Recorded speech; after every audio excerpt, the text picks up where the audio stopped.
Hello students, तो स्वागत है आपका फिर से हमारे चैनल जीनियस माइंड पर। स्पेलिंग एक बार देख लीजिएगा, JEENEUSMINDS बाय सूरज सर। ठीक है, सीरीज आपके लिए मैंने स्टार्ट किया, that is your win series. आप सबको वैसे भी पता है कि हम क्या कर रहे हैं इस सीरीज के अंदर। सारे के सारे हर एक दिन में हम एक टॉपिक उठा रहे हैं और उस एक एक टॉपिक के पहले कॉन्सेप्ट्स को डिस्कस कर रहे हैं और उसके बाद फिर हम कहाँ जा रहे हैं, क्वेश्चंस के ऊपर।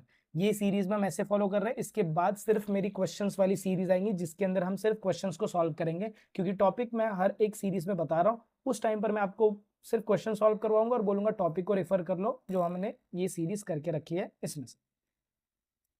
तो आज के इस क्लास का टॉपिक क्या होगा, हम थोड़ा सा डिस्कशन करेंगे किसके बारे में, तो एपी के बारे में, that is your arithmetic progression.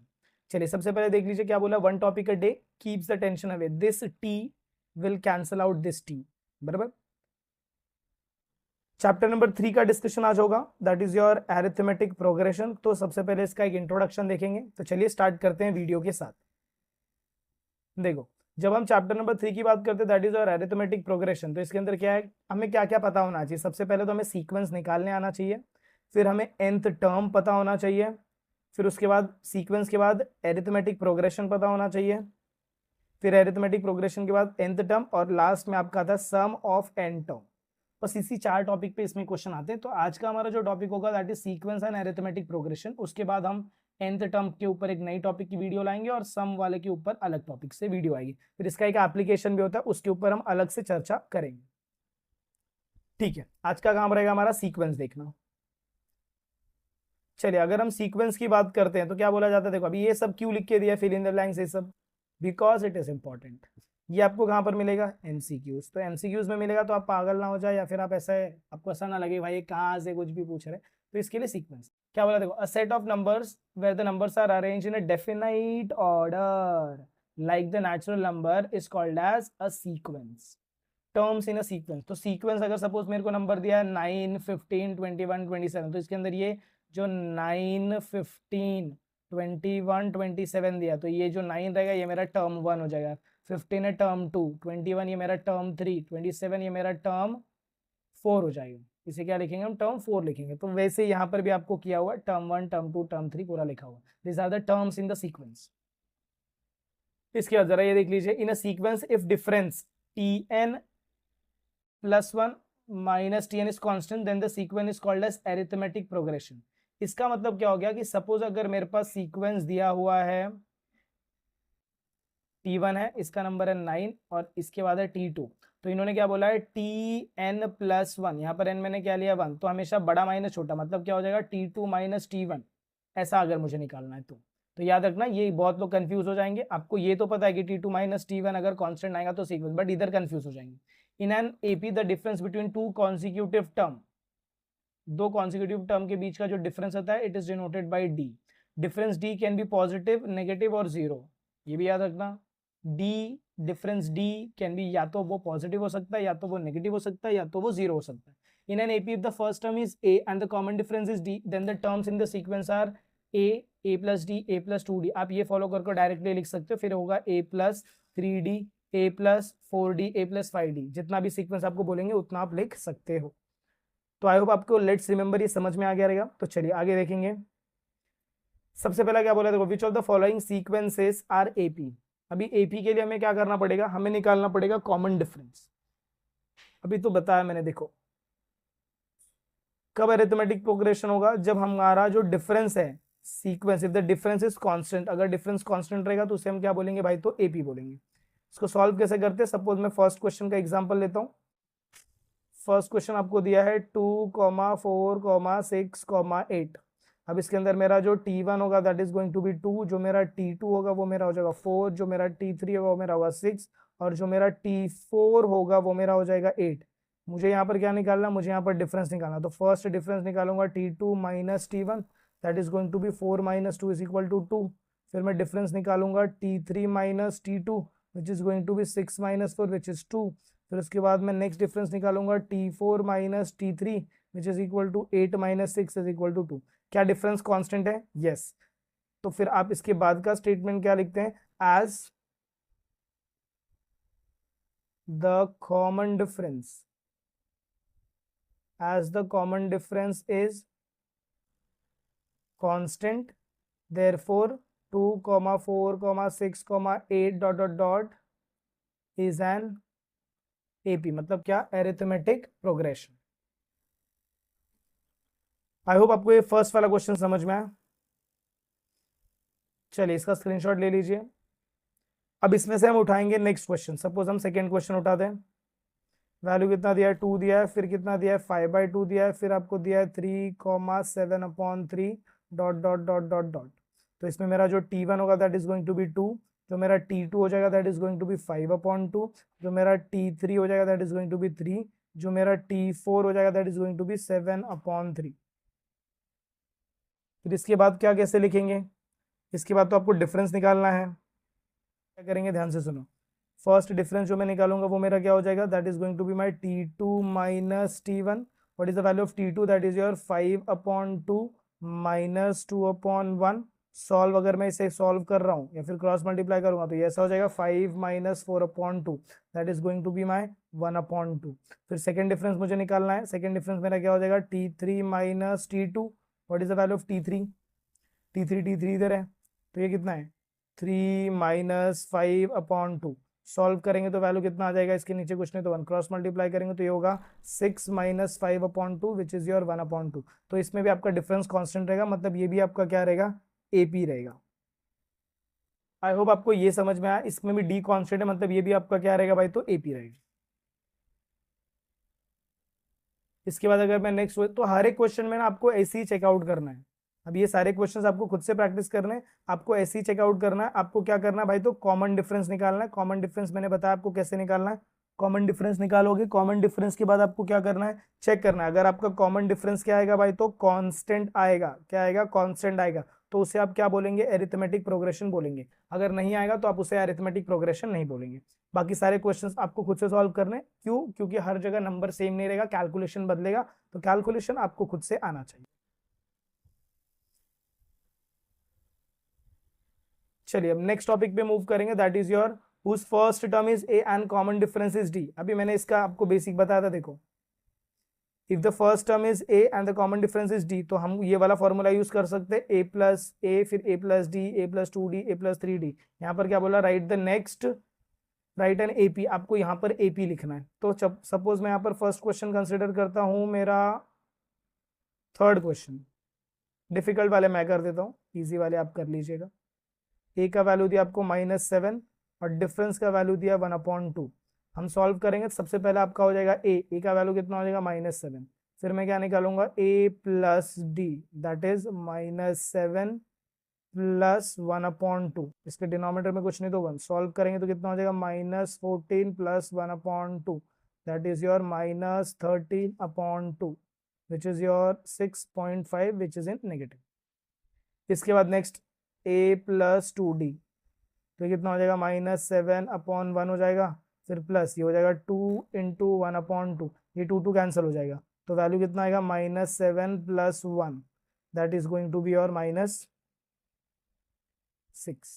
फिर इसके बाद आपको थर्ड टर्म निकालना पड़ेगा। थर्ड टर्म निकालने के लिए आपको क्या करना पड़ेगा, आपको लिखना पड़ेगा A प्लस 3D। A का वैल्यू आपको कितना दिया, -7 दिया है, फिर प्लस है, फिर 3 है, फिर ब्रैकेट में 1/2। तो इसको सॉल्व करेंगे तो कैसा हो जाएगा, -7 फिर प्लस ये हो जाएगा 3/2, that is going to be your -7 plus 1.5। इसमें से माइनस करेंगे तो ये वैल्यू कितना हो जाएगा, 5.5।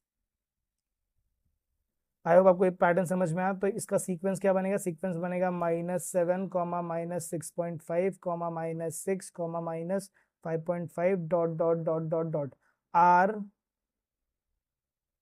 The sequence of an AP, that is your arithmetic progression. I hope आपको ये समझ में आएगी कैसे आपको सॉल्व करना है। चलिए इसका स्क्रीनशॉट ले लीजिए।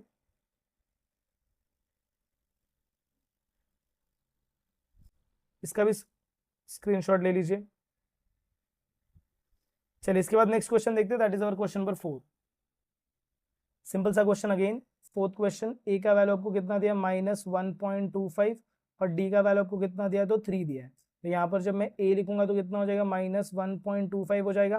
फिर मुझे चाहिए a प्लस डी। अब a का वैल्यू कितना, -1.25 प्लस d का वैल्यू कितना है, 3 है। सॉल्व करेंगे तो 3 प्लस माइनस माइनस 3 माइनस 1 कितना हो जाएगा, चलो ये देख लो माइनस कैसे करेंगे, 3.00 1.25। बहुत टाइम लोगों को डेसिमल कैलकुलेशन में मिस्टेक्स होती है, इसलिए ये भी बता रहा हूँ। यहाँ पर ये 10 हो जाएगा, यहाँ पर ये 9 हो जाएगा, यहाँ पर ये 2 हो जाएगा। 10 माइनस 5 5, 9 माइनस 2 7.1। तो यहाँ पर जो आपको आंसर मिलेगा that is going to be your plus 1.7। फिर इसके बाद आता है a प्लस 2d। अब a प्लस 2d के लिए a मेरा क्या होगा, -1.25, फिर प्लस यहाँ पर क्या होगा 2 ब्रैकेट में आएगा 3, that is going to be your -1.25, फिर प्लस आएगा 6। अब अगर 6 में से मुझे माइनस करना तो ये हो जाएगा 6.00, और यहाँ पर मुझे माइनस करना है 1.25, तो इसको माइनस करेंगे 10, इसको माइनस करेंगे 9, इसको माइनस करेंगे 5, 10 माइनस 5 5, 9 माइनस 2 7, डॉट 5 माइनस 1 4। तो यहाँ का जो मेरा फाइनल आंसर आएगा that is going to be 4.75 plus में। और लास्ट वाला जो टर्म बनेगा ये हमारा बनेगा a plus 3d, that is going to be -1.25, फिर plus 3 bracket 3 which is going to be -1.25 plus 9।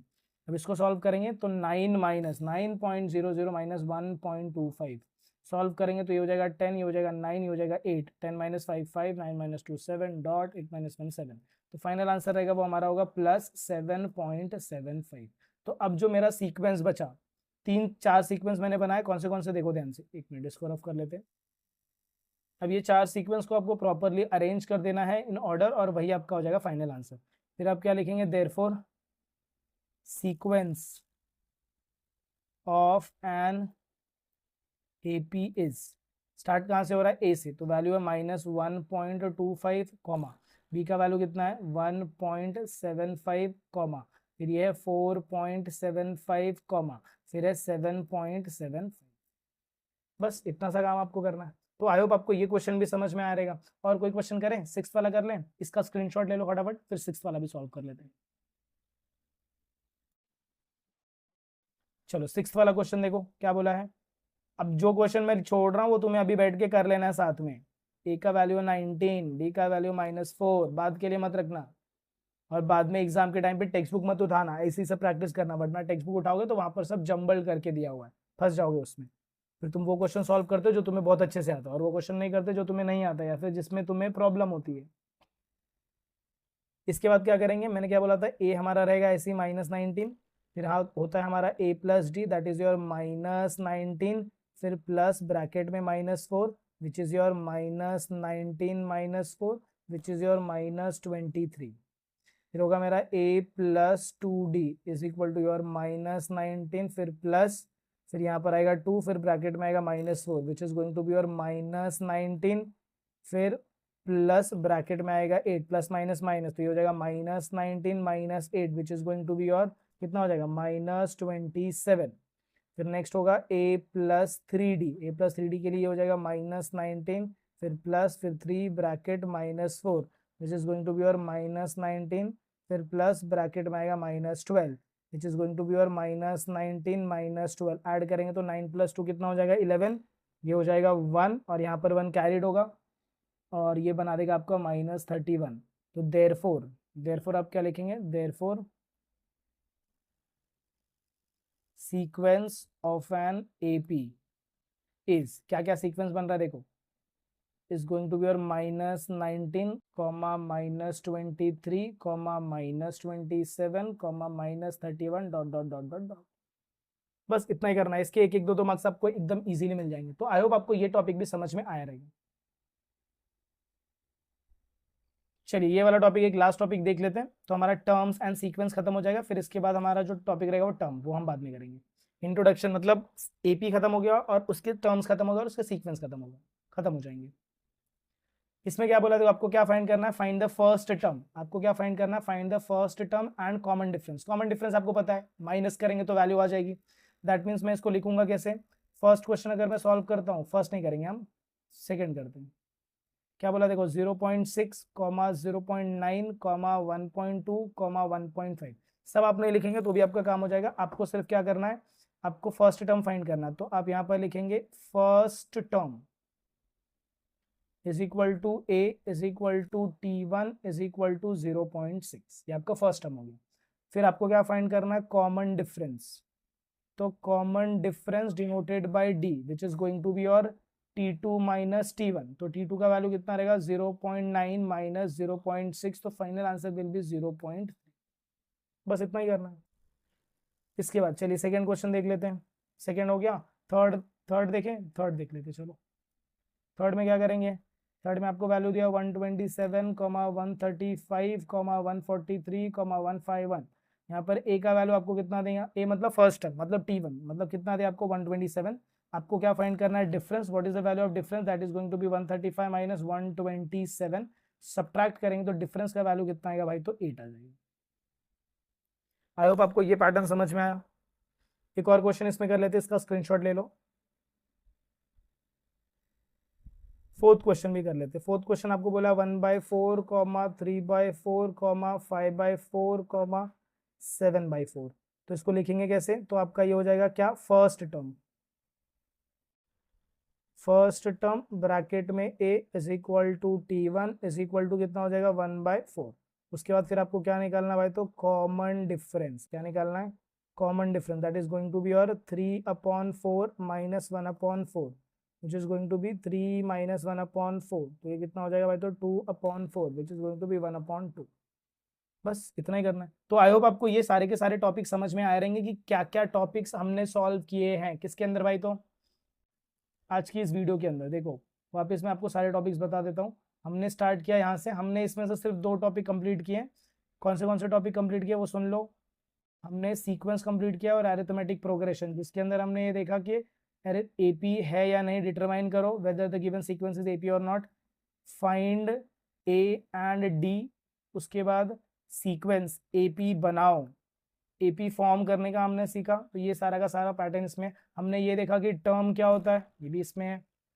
इसके बाद वाली वीडियो में मिलेंगे तो हम ये वाला सेक्शन सॉल्व करेंगे, that is your nth term of an AP वाला सेक्शन। तो चलिए मिलते हैं अगली वीडियो में इस सीरीज के आगे के कंटिन्यूएशन के साथ, नए टॉपिक्स के साथ। तब तक के लिए have a good day and take care.